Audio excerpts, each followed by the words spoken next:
علی علی علی علی مولا علی علی علی علی علی علی علی علی مولا علی علی علی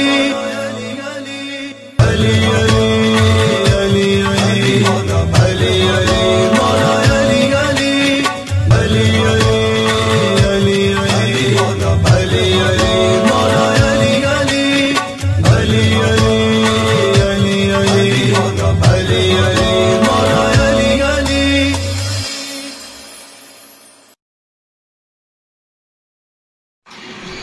اعوذ باللہ من الشیطان الرجیم بسم اللہ الرحمن الرحیم الحمدللہ رب العالمین الصلاۃ والسلام علی سید الانبیاء والمرسلین اما بعد فقد قال رسول اللہ صلی اللہ علیہ وآلہ وسلم حسین منی و انا من الحسین اللہم صلی علی محمد و آل محمد وعجل فرج آل محمد. ناظرین، آج میں موجود ہوں پاکستان کے انتہائی خوبصورت ترین شہر جسے اقبال کا شہر کہا جاتا ہے، جہاں پر کافی بہترین ہستیوں کی پیدائش پائی جاتی ہے. آج جس جگہ پر میں موجود ہوں، حسب و نسب کے لحاظ سے، خاندانی رتبے کے لحاظ سے ان کا خالق کائنات نے اتنا بڑا رتبہ بنایا ہے جس کی مثال مجھ جیسا ناچیز انسان کبھی بھی بیان نہیں کر سکتا. میری مراد محمد وآل محمد کی وہ اولاد ہیں جو کہ ابھی یہاں پر موجود ہیں اس دنیا کے اندر، جو مختلف عوامل کے اندر، مختلف اپنی اپنی مصروف زندگی کے اندر اپنے اپنے حصے کا کام کر رہے ہیں اور محمد وآل محمد کی خوشنودی کے لیے خالق کائنات کی وحدانیت کا اقرار کروا رہے ہیں لوگوں سے. ایسے ہی سیالکوٹ شہر سے، اقبال کے شہر سے تعلق رکھنے والے پاکستان ہندوستان کا ایک بہت بڑا نام، میں ایک بہت بڑا نام نہیں کہوں گا، وہ ایک عہد تھے، وہ ایک زمانہ تھے جنہوں نے اپنی 82 سالہ زندگی کے اندر کم از کم 45 سے 50 سال اپنے آباء و اجداد کے نقش قدم پر کام کیا، ان کے نقش قدم پر چلتے رہے. میری مراد ماہر عملیات، ماہر روحانیات، ماہر علم رمل، حکیم اور ماہر علم العادات، ان کے القاب مجھ جیسا ناچیز کیا بیان کر سکے گا. میری مراد سید قاسم علی نقوی البھاکری صاحب ہیں، جو کہ اس دنیا کو چھوڑ چکے ہیں. یقینی طور پر وہ ہمارے دلوں کے اندر زندہ ہیں. آج 2001 سے جو میرا ان کے ساتھ تعلق تھا، اسی تعلق کے تحت میں آج ایک تو فتح خانی کے لیے یہاں سیالکوٹ کے اندر ان کے بچوں کے پاس آیا، اپنے بھائیوں کے پاس آیا اور انٹرویو بھی کرنا تھا. کچھ اپنی راز کی باتیں، کچھ نظر و نیاز کی باتیں ہوتی رہتی ہیں، کیونکہ شاہ صاحب کے ساتھ بے شک میرا ایک ایج فیکٹر تھا، لیکن وہ مجھے اپنا دوست کہتے تھے، اپنا بچہ کہتے تھے، اپنا بھائی کہتے تھے. یعنی کہ جو رشتہ آپ مجھے سمجھ لیں وہ سارے رشتے مجھے کہتے تھے. اور وہ ثبوت میرے پاس ان کے خطوط ہیں. میری اپنی کتاب ہے جس کے اندر میں نے ان کا ذکر کیا. آج میں اسی محبت کو لے کر اور شاہ صاحب کے ساتھ اس روحانی عقیدت کو لے کر سیالکوٹ کے اندر اپنے بھائی سید عامر علی نقوی البھاکری صاحب کے پاس آیا ہوں، سید عاصم علی نقوی البھاکری صاحب کے پاس آیا ہوں. آج میں آپ کی ملاقات ان سے کرواتا ہوں اور جو آپ کے مسائل ہیں، جو آپ واٹس ایپ پر، فیس بک پر، خطوط کے ذریعے یا بالمشافہ مجھ سے ملاقات کر کے بیان کرتے ہیں، آج میں وہ باتیں بھائی کے ساتھ شیئر کروں گا اور آپ کے حل کو بھی تلاش کروں گا. میں بھی آپ کی ملاقات عامر علی نقوی صاحب سے کرواتا ہوں. السلام علیکم. وعلیکم السلام. صاحب کیسے ہیں؟ الحمدللہ اس میں خیریت سے ہیں. مولا پاک آپ کو سلامت رکھیں. فرسٹ آف آل آپ کا شکر گزار ہوں کہ آپ نے اپنے قیمتی وقت میں سے مجھے وقت دیا. آپ کی محبتوں کا مشکور اور ممنون ہوں. آپ تلاگنگ سے تشریف لائے. اللہ پاک آپ نے ہمیں مہمان نوازی کا موقع دیا اور آپ میرے والد صاحب کی فاتحہ خوانی کے لیے تشریف لائے. آپ کی محبت اور آپ کی خدمات کا میں آپ کا شکریہ ادا کرتا ہوں. مولا پیمن پاک آپ کو سلامت رکھیں. شاہ صاحب ایک عہد تھے, ایک پورا زمانہ تھے, بلکہ ہیں کیونکہ وہ تحریروں کے اندر, اپنے الفاظ کے اندر ہم میں زندہ ہیں, ہمارے دلوں کے اندر زندہ ہیں. ہم انہیں دیکھ کر جناب وہ آج لکھنے کے قابل ہیں. وہ اپنے اندر ایک مکمل روحانیت کے علوم رکھتی ہے اور علم سے لوگوں کو فائدہ پہنچانا ہی ہمیں سکھاتا ہے. یہ روحانیت جی لوگوں کے مسائل حل کرنا, ان کی پریشانیوں کو حل کرنا یہ سب سے بہتر حل ہے. اور یہی ہمارا خدمات کا سلسلہ ہمارے آباء و اجداد سے جاری و ساری ہے. ٹھیک ہے, جس کی ایک لڑی آج اپناتے ہوئے میں اس جگہ پر موجود ہوں. واہ واہ واہ. اچھا شاہ صاحب باقاعدہ طور پر انٹرویو کا ایک سلسلہ جاری و ساری کرتے ہیں. یہ فرمائیں کہ شاہ صاحب نے اپنی 82 سالہ زندگی کے اندر فرسٹ آف آل کیا جاب کی؟ جی شاہ صاحب جو ہے نا اوائل میں آرمی میں ملازم تھے. وہاں سے ملازمت مکمل کرنے کے بعد اس روحانی سلسلہ کی انہوں نے اپنی بھاگ دوڑ جو ہے سنبھالی, جو کہ میرے دادا سید صادق علی نقوی جو ہیں وہ لے رہے تھے, اس سلسلے کو لے کے چل رہے تھے. اس کے بعد میرے والد سید قاسم علی نقوی نے تقریباً 45 سے 50 سال یہاں پر بیٹھ کر دربار سخی اتبار شاہ پر لوگوں کو روحانی اور جو ہے جسمانی علاج اور یہ جو سارا سلسلہ ہمارا ایک خاندانی جو چلتا آ رہا ہے اس سلسلے کو لے کر چلتے رہے. اور آج 2023 جنوری سے یہ ذمہ داری میرے خاندان کے زعماء اور بزرگان نے مجھ پہ یہ ذمہ داری اب یہ ڈالی ہے. واہ واہ. آپ کتنے سو سال سے ادھر دربار سخی اتبار شاہ جو ہے نا یہ ہمارا اپنا آبائی دربار ہے.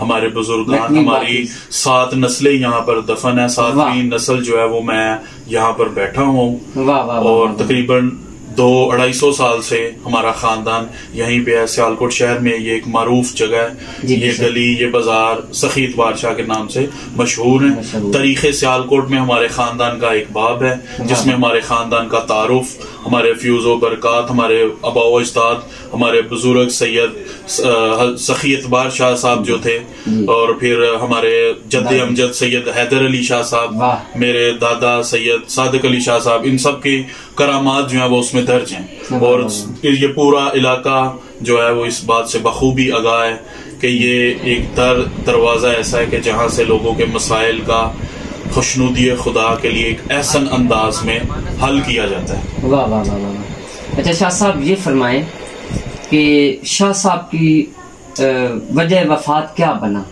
شاہ صاحب پچھلے تقریباً 3 سال سے جو ہے نا وہ مختلف بیماریوں میں لڑ رہے تھے, لیکن آخر ٹائم پہ ان کو جو ہے نا ہارٹ اٹیک ہوا, جس کی وجہ سے جو ہے نا وہ اپنے خالق حقیقی کا جو وعدہ تھا اس کو نبھانے وہ چلے گئے. واہ واہ. میں نے اس وقت کتاب لکھی تھی, میں نے شاہ صاحب کو کتاب بھیجی. جی بالکل, آپ کی یہ کتاب میری لائبریری کی زینت ہے, مندرے ہی مندرے, جس میں آپ نے ایک کافی اچھی کاوشیں کی ہوئی ہیں. بہت آپ کی یہ محبت نامہ بھی والد صاحب کے نام اس میں لکھا ہوا ہے. اور شاہ صاحب مجھے خط بھی لکھا تھا اور اپنا ایک جدی پشتی مندرہ بھی بھیجا تھا. جی بالکل, ہمارے آباء و اجداد کا وہ جو مندرہ ہے وہ آپ کو انہوں نے تحفہ ارسال کیا تھا. اور مجھے یہ جان کر بڑی خوشی ہوئی ہے کہ آپ کو حال ہی میں بابا مندرہ کے لقب سے انڈیا میں نوازا گیا ہے. تو وہ تو عز و منتشا و تو ذل و منتشا, یہ اللہ تعالیٰ کی ذات ہی عزتیں دینے والی ہے. پروردگار ہم سب کو در اہل بیت پر یوں ہی جھک کر عزتیں حاصل کرنے کی توفیق عطا فرمائے. مولا پیندر پاک آپ کو سلامت رکھیں. اچھا, باقاعدہ طور پر آپ کیسے جلوہ گر ہوئے عملیات کی طرف؟ یہ دیکھیں جی, ایک خاندانی سلسلہ ہے, یہ تو ذمہ داری لینی ہی لینی تھی. جی بے شک. ٹھیک ہے, میں اپنے زمانہ طالب علمی سے ہی والد صاحب کے ساتھ علم الاعداد, علم جفر, ٹھیک ہے, نجوم کے حوالے سے کلاسز لیتا رہا ہوں. انہوں نے مجھے بڑی ہی شفقت سے پدری کے ساتھ اس کی طرف راغب کیا. ان کا جو ایک اپنا ایک مخصوص انداز تھا شفقت کا, ان کی شفقت شفقت محبت کے تو زبان زد عام ہے نا، سبھی لوگ ان کی اس چیز کے معترف اور قائل تھے. تو میں تو ان کا اپنا خون اپنا بیٹا تھا، تو یہ تو ایک گھر والی چیز ہے کہ الحمدللہ علوم اہل بیت کا کرم ہے اس گھر پہ. ٹھیک ہے، اسی علوم کا کرم تھا تو نبی پاک نے فرمایا تھا نا کہ انا مدینۃ العلم والی بابھا. تو ہم اسی در اہل بیت، ہم اسی باب العلم کے دروازے کے منگتے ہیں، تو وہیں سے یہ سارے علوم چلتے آ رہے ہیں، اور یہ تو ہمارے گھر کی میراث ہے. ٹھیک ہے، یہ ہماری وراثت کی یہ چیزیں ہیں. تو یہ الحمدللہ میں نے بالخصوص اپنے والد گرامی سے سیکھی ہیں، انہوں نے اسی طرح اپنے والد سے، اور یہ سلسلہ چلتا آ رہا ہے. جی بے شک بے شک. تو آپ سب سے زیادہ کس چیز پر زور دیتے ہیں؟ علم العادات پہ، علم جفر پہ، علم رمل پہ، روحانیات پہ؟ میں نے زیادہ جو سیکھا ہے، زیادہ جو پڑھا ہے وہ علم العادات ہے. علم العادات، ٹھیک ہے. والد صاحب سے بھی میں نے اس پہ زیادہ یعنی تعلیمات حاصل کی ہیں، اور اسی کی جو ہے نا بنیاد رکھتے ہوئے میں یہاں سارے معاملات کو دیکھ رہا ہوں. اچھا، باقاعدہ کوئی شاہ صاحب کے پاس چلا بھی کیا آپ نے؟ جی بالکل، ان کی موجودگی میں کچھ انہوں نے اپنی نگرانی میں مجھ سے زکاتیں دلوائی ہیں. گرہن کی زکات ہو گئی، پھر اس کے بعد ابجد کے دیگر معاملات، حروف تہجی کی زکات. ٹھیک ہے، اور یہ چیزیں ان سے میں نے ابتدائی جو ہیں وہ انہی کی زیر نگرانی سیکھی بھی، اور اسی پر میں نے اپنا اس سلسلے کو شروع کیا ہوا ہے. واہ. اچھا شاہ صاحب، آج کل لوگ جادو جنات کی وجہ سے بہت زیادہ پریشان ہیں کہ ہمارے گھر کے اندر جادو ہے، ہمارے گھر میں جنات ہیں، ہم بہت زیادہ پریشان ہیں. آپ اس کی مین وجہ کیا سمجھتے ہیں اور اس کا تدارک کیا سمجھتے ہیں؟ جی رسول اللہ صلی اللہ علیہ وسلم نے فرمایا کہ حسد جو ہے نا وہ ایک اونٹ کو ہانڈی میں بند کر دیتی ہے اور وہ پک جاتا ہے. ٹھیک ہے، اور وہ پک جاتا ہے. حسد ایک ایسی بیماری ہے کہ جو ہر معاشرے میں، ہر ذی روح میں پایا جاتا ہے. جی. اور یہی ہم لوگوں کے اندر نفرتوں، کدورتوں اور پریشانیوں کا باعث ہے. اور یہی ہمیں شیطان کے شکنجے میں جکڑ کر اس چیز پر مائل اور قائل کرتا ہے کہ ہم لوگوں سے حسد کی آگ پوری کرتے ہوئے اس پر جادو کریں، اس پر تویزات، اس پر منفی جو ہیں وہ عملیات، اثرات پیدا کریں کہ ہم اپنے حسد کی آگ کو ٹھنڈا کر لیں. تو اللہ پاک نے قرآن پاک میں بھی یہی فرمایا کہ وَمِن شَرِّ حَاسِدٍ إِذَا حَسَدَ. بے شک. ٹھیک ہے، تو اس حسد سے اللہ پاک ہمیں محفوظ رکھے. اور تحفظ کے لیے قرآن پاک کی بہت ساری آیات، اسماء اعظم، عملیات ایسے موجود ہیں کہ جن کو اختیار کرتے ہوئے بندہ ان چیزوں سے بچ سکتا ہے. بالخصوص اگر نظر بد کے اثرات ہیں تو سورۃ نون والقلم کی آخری 2 آیات تعلیمات اہل بیت میں یہ موجود ہیں کہ ان کو پڑھا جائے، دھم کیا جائے وہ پڑھ کے، تو نظر کے اثرات ختم ہوں گے. حاسدین سے حفاظت کے لیے واللہ خیر الحافظین، فاللہ خیر الحافظین، یا حافظو، یا حفیظو، یا رقیبو، یا وکیلو کے یہ جو اسماء اعظم ہیں ان کا ورد کیا جائے تو انشاءاللہ حفاظت ہوتی ہے. کیونکہ ہر چیز کا علم کا مرکز و محور آل رسول، اہل بیت اور خداوند تعالیٰ کی جو کلام مقدس ہے وہی ہے. یہی بات ہے. تو باقاعدہ طور پر یعنی کہ کون سی صورت پڑھی جائے بچیوں کے رشتوں کے حوالے سے، کہ آج کل بچیوں کے رشتے بالکل نہیں ہو رہے؟ جی بالکل، یہ ایک بہت عام طور پر ایک مسئلہ دیکھنے میں آیا. والدین جو ہے اپنی بیٹیوں کے حوالے سے پریشان ہیں، بیٹوں کے حوالے سے پریشان ہیں. رشتہ آ کر ٹوٹ جاتا ہے یا بات بنتے ٹوٹ جاتی ہے، بالکل آتے ہی نہیں، پسند نہیں آتا. کسی نہ کسی حوالے سے کوئی نہ کوئی پریشانی کا سامنا والدین کو رہتا ہے. تو ان کے لیے سورہ یاسین کی آیت نمبر 36 جو ہے 135 مرتبہ، جو کہ جناب سیدہ فاطمہ سلام اللہ علیہا کے نام کے اعداد ہیں، اس کے مطابق، اس کی تعداد کے مطابق اس کا ورد کیا جائے.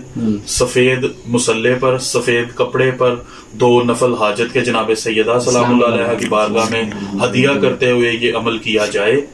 اور عمل کے بعد دعا کی جائے کہ بحق علی و فاطمہ، بحق محمد و خدیجہ، ٹھیک ہے، ہمارے لیے نیک، جائز، اچھا زندگی کا ساتھ نبھانے والا شریک حیات جو ہے وہ پروردگار اس کا مناسب کوئی بندوبست فرمائے. تو 21 روزہ یہ عمل پڑھائی جو ہے کی جائے تو بہت سارے لوگوں کے ازدواج کے جو معاملات ہیں وہ میں نے حل کیے ہیں. واہ واہ واہ. تو اللہ پاک کی ذات سب کے لیے آسانیاں پیدا کرے. بہک جناب سیدہ سلام اللہ علیہ تمام جو بیٹیوں کے حوالے سے والدین پریشان ہیں ان کے لیے کوئی آسانیاں پیدا کرے. اچھا شاہ صاحب، سخی اعتبار علی شاہ سرکار کے دربار پر زیادہ تر کس مرض کے لوگ آتے ہیں؟ جیسے کوئی لوگ کہتے ہیں کہ جی بابا جی پر جو نا ہم اس وجہ سے جاتے ہیں، ان کے در اقدس پر اللہ پاک کی بارگاہ کے اندر سجدہ ریز ہوتے ہیں ان کی وساطت سے، ان کے وسیلے سے کہ ہماری اولاد نہیں ہے. یہاں پر اسپیسیفک کون سے لوگ آتے ہیں؟ ویسے تو جو روحانی در ہوتے ہیں وہ ہر کسی کے لیے ہی اور ہر مرض کے لیے ہوتے ہیں، روحانی جسمانی مسئلے کے لیے ہوتے ہیں، اور ہر کسی کا جو مرض ہوتا ہے وہاں پہ اس کا جو ہے نا وہ روحانی حل جسمانی حل ملتا ہے. بالخصوص میرے والد صاحب نے جو ہے نا وہ عرصہ 50 سال میں جو بانجھ پن، بے اولادی، اس کے جو علاج کیے ہیں وہ بڑے ہی مؤثر رہے ہیں، اور وہ ایک مخصوص نام رکھتے تھے اس حوالے سے. اور میں نے اپنی آنکھوں سے وہ لوگ بھی دیکھے ہیں ان کے پاس علاج کروانے آئے ہیں جو ان کے علاج سے پیدا ہوئے تھے. وہ اپنی یعنی آگے نسل کے لیے یہ علاج کرواتے رہے ہیں. تو یہ ایک خاصہ رہا ہے ان کی زندگی کا کہ وہ بے اولادی بانجھ پن کا علاج کرتے تھے، اور بالخصوص ایسے لوگ جو خواہش رکھتے تھے کہ بیٹا ہی پیدا ہو وہ اس کے لیے علاج کرتے تھے. تو الحمدللہ یہ سلسلہ اور فیض جاری و ساری ہے. پروردگار ہمیں اس میں کامیابیاں اور کامرانیاں نصیب فرمائے تاکہ ہم لوگوں کی خدمت اور جو ایک روحانی سلسلہ اس کو برقرار اور قائم و دائم رکھ سکیں. واہ واہ واہ. اچھا شاہ صاحب، سورہ اخلاص کی افادیت پہ کچھ فرمائیں. آپ کا ایک عمل بھی چھپا تھا کسی رسالے کے اندر سورہ اخلاص پر. جی بالکل، مختلف رسائل میں مضامین میرے چھپتے ہیں. جی تو میں نے تو شاہ صاحب کے ساتھ بھی لکھا ہے، اور میں نے مجھے جس وقت شاہ صاحب نے میرا مضمون پڑھا تھا انہوں نے کہا تھا کہ بیٹے آپ کہاں سے ہو؟ میں نے کہا کہ میں تو فلاں جگہ سے ہوں، تلا گنج سے ہوں. تو انہوں نے کہا کہ مجھے بہت زیادہ خوشی ہوئی کہ آپ نے علم جعفر کے حوالے سے اتنا بڑا مضمون لکھا جس نے میرے دل کو خوش کر دیا. بے شک سورہ اخلاص دیکھیں ایک بہت ہی بے شک ایک چھوٹی سورت ہے لیکن بہت ہی جامع اور بہت ہی کثیر الفوائد رکھنے والی سورت ہے. اس کو بڑے ہی مقاصد کے لیے استعمال کیا جاتا ہے اور عملیات میں اس کا بڑا ہی اچھا استعمال رہا ہے. رزق کے لیے آپ کی بندش ہے، کاروباری بندش ہے، آپ پریشان حال ہیں، مقروض ہیں، ٹھیک ہے، اور آپ کے اور دیگر کوئی بیماری ہے، کوئی آپ کے جسمانی ایسے امراض ہیں لا علاج، تو اس کے لیے اس سورہ اخلاص کا ورد اور 41 روزہ اس کا جو عمل ہے نا. اور میرے والد صاحب نے اس کو، کیونکہ رسول اللہ صلی اللہ علیہ وسلم کی حدیث تھی نا کہ یا علی مثلو کا مثل قل هو اللہ احد، آپ ایسے ہیں کہ جیسے قل هو اللہ ہے.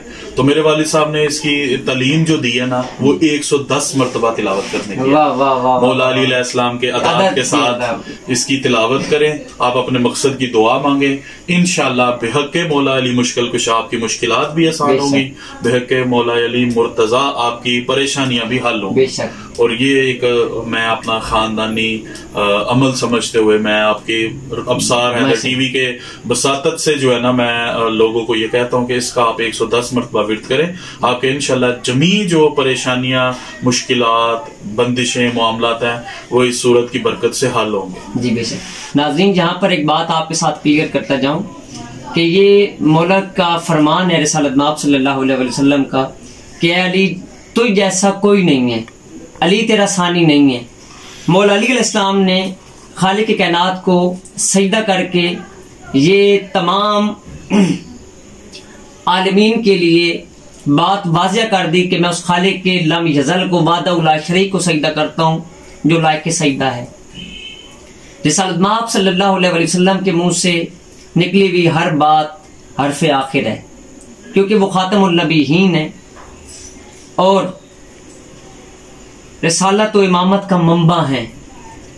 انہوں نے مولا علی علیہ السلام کے لیے فرمایا کہ اے علی تو واحد ہے، تو اپنا ثانی خود دی ہے. بے شک بے شک. اور یہ دیکھیں شاہ صاحب نے کتنی بڑی بات یعنی کہ آپ تک پہنچائی، اور اگر آپ کو بات سمجھ میں نہ آئی ہو، میری بات بھی سمجھ میں نہ آئی ہو، تو شاہ صاحب اس کی ڈیفینیشن بھی میں شاہ صاحب سے عرض کروں گا کہ یہ تھوڑی سی ڈیفینیشن بھی اس بات کی کر دیں اللہ و صمد کے حوالے سے. دیکھیے کہ سورت قل هو اللہ جو ہے نا، ٹھیک ہے، اور اس کا مولا علی علیہ السلام سے منسوب کرنا کہ اس زبان نے اس کو مولا علی علیہ السلام سے منسوب کیا کہ جو زبان وما ینطق عن الہوا ان ہوا الا وحی یوحا کے مصداق ہے، بے شک کہ اللہ تعالیٰ کی ذات فرماتی ہے کہ میرا نبی کوئی بات ہی نہیں کرتا جب تک میں وحی نہیں کرتا۔ اس کا مطلب ہے کہ رسول اللہ کسی کی اگر شان بیان کر رہے ہیں تو وہ بھی وحی میں ہی آیا ہے کہ اس کی یہ شان بیان کرے۔ اگر رسول اللہ نے کسی کو کسی چیز سے روکا ہے، محفل سے اٹھایا ہے، منع کیا ہے، تو وہ بھی اس کا مطلب ہے کہ وحی میں آیا ہے کہ اس کو روک دو اس چیز سے۔ بے شک بے شک۔ تو اس صورت میں جو آپ نے ذکر کیا کہ اللہ صمد، ٹھیک ہے، اور یہ تو اس میں کوئی شک ہی نہیں کہ اللہ کی ذات جو ہے وہ صمد ہے، ٹھیک ہے۔ جیسے ایک شاعر نے کہا تھا نا کہ وہ بخت بانٹتا ہے توقیر بانٹتا ہے، دست خدا علی ہے شبیر بانٹتا ہے، ٹھیک ہے۔ تو یہ وہ رب کی مقرب ہستیاں ہیں کہ جن کے پاس رب کے تفویض کردہ اختیارات ہیں، کہ رب کی دی گئی اپنی رضائیں رب نے ان کو دے دی، اپنے اختیارات ان کو دے دیے، اور یہی وہ مقرب اور رب کی پسندیدہ رب کی اپنی ہستیاں ہیں کہ جن کے ذریعے رب اپنا آپ رب نے ان کے ذریعے منوایا۔ میں ایک چھپا ہوا خزانہ تھا، بے شک کن تو کنزن مخفی، بے شک، ٹھیک ہے، کہ میں رب نے خود کہا ہے نا، حدیث قدسی ہے کہ میں چھپا ہوا خزانہ تھا، میں نے چاہا میں پہچانا جاؤں، میں اپنا تعارف کرواؤں تو میں نے اہل بیت کو خلق کیا۔ بے شک بے شک۔ تو یہی ہستیوں کے ذریعے ہم نے رب کو پہچانا ہے کہ جن کا بنانے والا وہ ہے۔ یہ ہستیاں اتنی مقرب، اتنی ہی پاورفل ہیں، تو وہ رب کتنا پاورفل ہے۔ واہ واہ واہ واہ۔ اچھا شاہ صاحب، ایک سوال میرے سامنے آ گیا، اکثر باہر ممالک کے اندر مومنین بچوں کے ساتھ یہ مسئلہ کریٹ ہے جی کہ وہ کزن میرج کے حوالے سے اب بہت زیادہ پریشان ہے۔ بے شک ایک جگہ پر رشتہ ہوا کزن میرج کا، یا ان کے والدین کا وہ آپس میں کزن نہیں ہے، لیکن آگے ان کے کزنز ہیں تو وہ کہتے ہیں کہ ہم نے اب یہاں پہ رشتہ نہیں کرنا۔ اس بات کے حوالے سے یہ کچھ فرمائیں کہ اس کا کیا حل کیا جائے اگر کزن میرج فرسٹ یا دوسری جنریشن کے اندر کی جائے، تو اس کا روحانی تدارک کیا آپ بیان فرماتے ہیں کہ کیا ہمیں عمل پیرا ہونا چاہیے اس بات؟ جو کزن میرج ہے نا، اس کو لے کر سائنس کا نقطہ نظر مختلف ہے، روحانیت کا نقطہ نظر مختلف ہے۔ جی بے شک۔ سائنس اس چیز کی نفی کرتی ہے کزن میرج کو لے کر، جی بے شک، لیکن ہمارا اسلام، ہماری روحانیت، ہماری جو تعلیمات ہیں جی اس میں کہیں بھی ممانعت نہیں آئی۔ جی اسلام نے تو یہ کہا ہے کہ آپ کفو دیکھیں، جی بے شک، ٹھیک ہے، آپ کا جو ازدواج ہے اس کا آپ کفو دیکھیں، حتیٰ کہ ہمارے ہاں تو یہاں روزگار کے لیے بھی پریشانی ہو جاتی ہے نا، لڑکا بھی کماتا نہیں ہے، شادی نہیں کرنی، لڑکے کا بھی روزگار نہیں ہے، وہ شادی نہیں کرنی، جی بے شک، جبکہ اسلام نے کہا ہے آپ شادی کرو، رزق دینے والی رب کی ذات ہے اور اس کا رزق بے شک بے شک۔ تو یہ جو لوگ کزن میرج کے حوالے سے جو یہ سمجھتے ہیں کہ یہ نہیں کرنی چاہیے، اسلامی نقطہ نظر سے، تعلیمات اہل بیت کے نظریے سے میں ان کو یہی کہوں گا کہ وہ سورت انا اعطیناک الکوثر جو ہے نا، اس کا ورد کریں، ٹھیک ہے، جناب سیدہ کے نام کے عوض، ان کے نام کے طفیل، ان کے نام کے صدقے میں، ٹھیک ہے، کہ پروردگار نے رسول اللہ کو جو ایک خیر کثیر عطا کی ہے، ٹھیک ہے، تو اس کی برکت سے آپ کے انشاءاللہ آئندہ آنے والی نسلیں فقط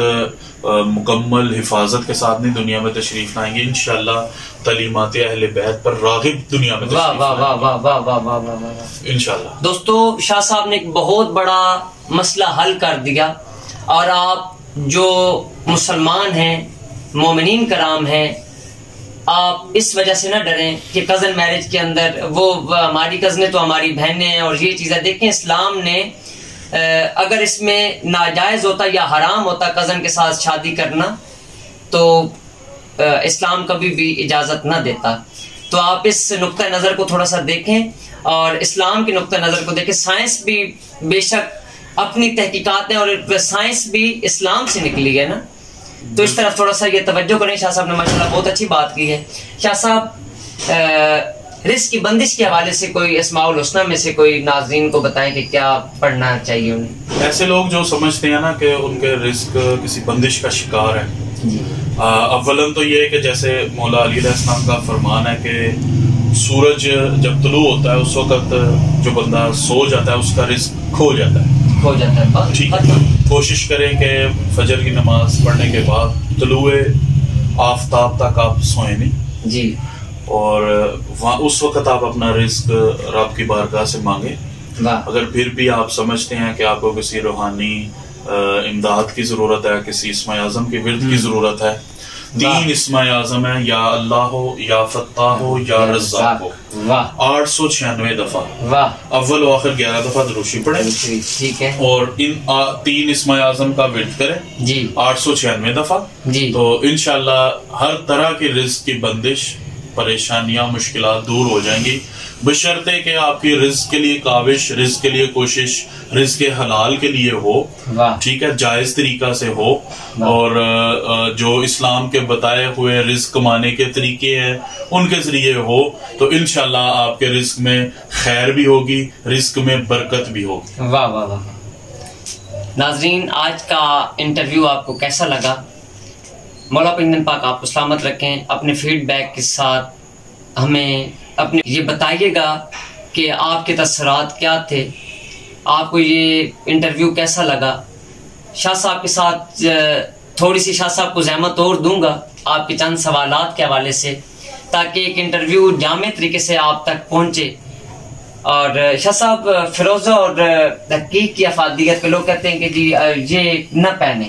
دیکھیے, مجھے موافق نہ آئے, آپ کو موافق نہ آئے, وہ الگ بات ہے جی, لیکن ہمارا یقین, ہمارا ایمان اتنا کامل ہونا چاہیے کہ یہ ہمیں ہمارے معصوم نے کہا ہے تو ہم نے اس پہ عمل کرنا ہے. انہیں آپ سے میرے سے بہتر اس بات کا علم تھا کہ یہ کس کے لیے موافق ہو سکتا ہے, کس کے لیے نہیں, لیکن معصومین علیہم السلام کے فرامین کے مطابق آپ یہ پہنے, بالخصوص زرد عقیق جو ہے, رزق کی بندش, رزق کے حوالے سے جو پریشان ہے وہ یہ اس کو پہنے. اتوار والے دن زرد چیز کا صدقہ دے کے پہنے, انشاءاللہ مولا پنجتن پاک کے فضل و کرم سے ان کو اس میں افادیت ہوگی, ان کے لیے اسباب اور وسائل پیدا ہوں گے. بے شک. اسی طرح فیروزہ بھی جو ہے, امام رضا علیہ السلام کا فرمان ہے کہ اگر کوئی بے اولاد ہے وہ فیروزے پہ ربی لا تذرنی فردا وانت خیر الوارثین یہ آیت کندھا کروا کے پہنے, دونوں میاں بیوی. تو ان کو میں اپنے فضل و کرم سے اللہ تعالیٰ کی ذات اولاد سے نوازے گا. تو یہ تعلیمات اہل بیت ہیں, صرف ہمارا عمل کرنے میں غلطی ہو سکتی ہے, ان کو اختیار کرنے میں غلطی ہو سکتی ہے. کلام الامام امام الکلام ہوتا ہے, امام کے کلام میں کسی قسم کی غلطی, کمی بیشی, کوتاہی کا ہم سوچ بھی نہیں سکتے, ہمارے ذہن میں آتا بھی نہیں. بے شک. تو ان پر آپ عمل کریں گے تو انشاءاللہ جو تعلیمات اہل بیت ہیں وہ ہم سب کے لیے فائدہ اور مشعل راہ ہیں. جی بے شک. ناظرین, جیسے کہ میں نے آپ کو بتایا تھا کہ ایک عہد تمام ہوا, ایک زمانہ ختم ہوا. سید قاسم علی نقوی شاہ صاحب, قاسم علی نقوی البھاکری صاحب, وہ ہمارے دلوں کے اندر زندہ ہیں, اپنی تحریروں کے اندر زندہ ہیں.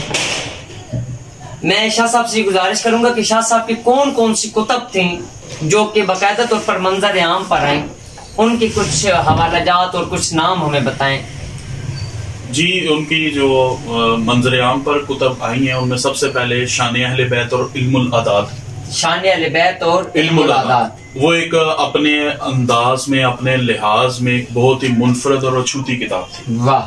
جس میں انہوں نے, ہم نے ہمیشہ اہل بیت کی شان, قرآن, احادیث, واقعات, کتب جو تھی اس پہ ہم بات کر رہے تھے کہ وہ جو منظر عام پر آئی ان میں ایک سب سے مشہور کتاب رہی ہے شان اہل بیت اور علم العداد. جی, اہل بیت کی شان اپنے احادیث, قرآن اور تاریخ کے حوالے سے تو سنی ہے, دیکھی ہے, لیکن انہوں نے ایک منفرد انداز میں اہل بیت کی شان کو اجاگر کیا کہ جس میں علم العداد کے ذریعے انہوں نے اہل بیت کی شان کو بیان کیا.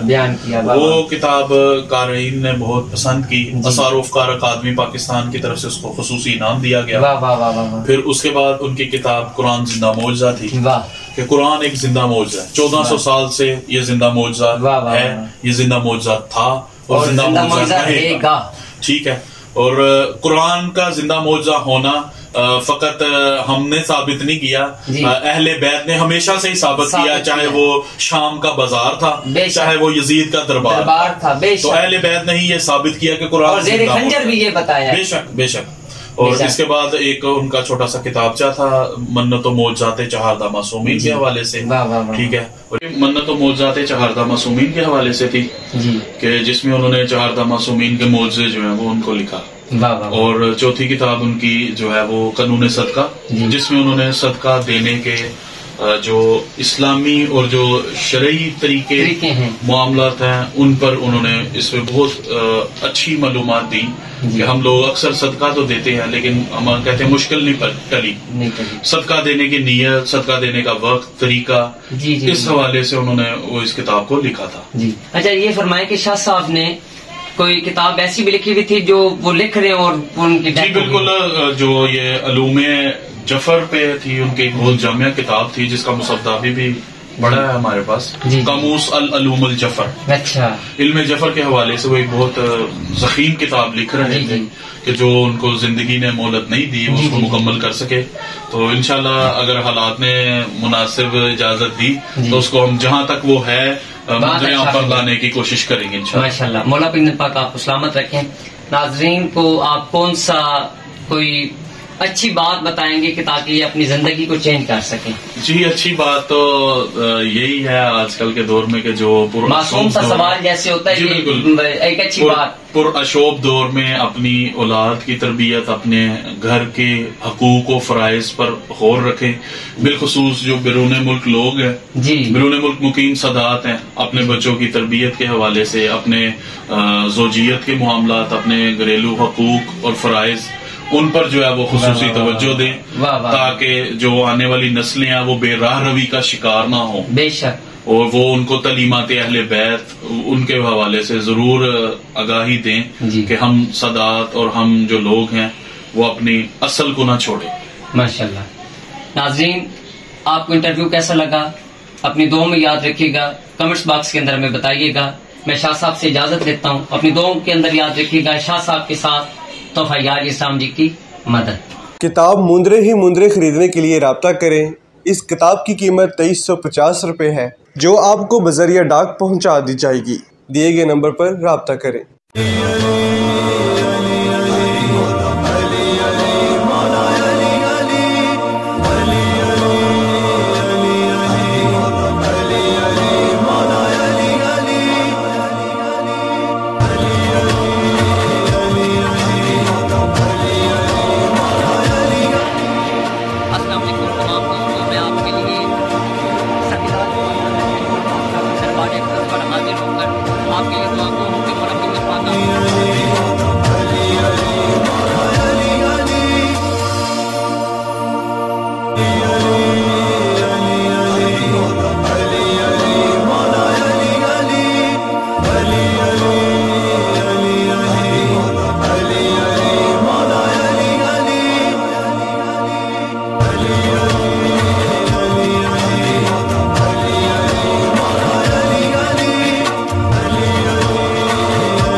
بسم اللہ الرحمن الرحیم. درود محمد و آل محمد کے گھرانے پر، اللہم صلی علی محمد و آل محمد